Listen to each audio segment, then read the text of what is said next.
Guys, a lot has happened today. Obviously, it's moved beyond Cuba. Now it's in the Bahamas, and it is spreading out. It is still strong, Category 3. The winds are 120 miles an hour. The movement is northwest at 12, and the pressure is 963 millibar. The lower the pressure, typically, the stronger the storm. Our spaghetti models showing really a path that might hug the coast of Florida, then eventually could hug the coast of South Carolina, even into North Carolina. But you see, there is some divergence in the models, some turning it sooner, some later. We like the sooner and not the later, because the later, the more impacts we could potentially see down the road. And we've talked about this all afternoon, track dependent. This is one of those tough storms. Anytime you've got a storm that hugs the coast, you know that any deviation to the west and to the east can really either increase your substantial impact or lessen your impacts from the storm. So this big bend is something we'll keep an eye on, but especially as we get into Saturday afternoon,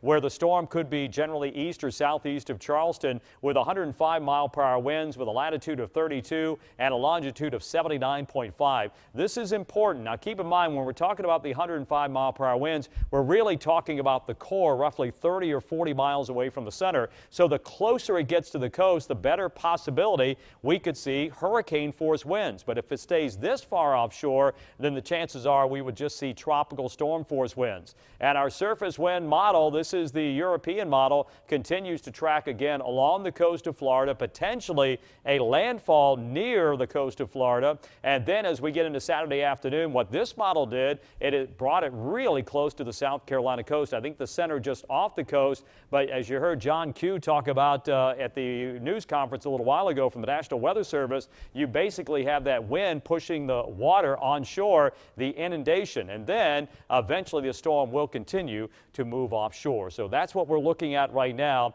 A lot of models doing a lot of flip-flopping from time to time. We're staying up to date on each one. We'll send it back over to Brendan and Carolyn.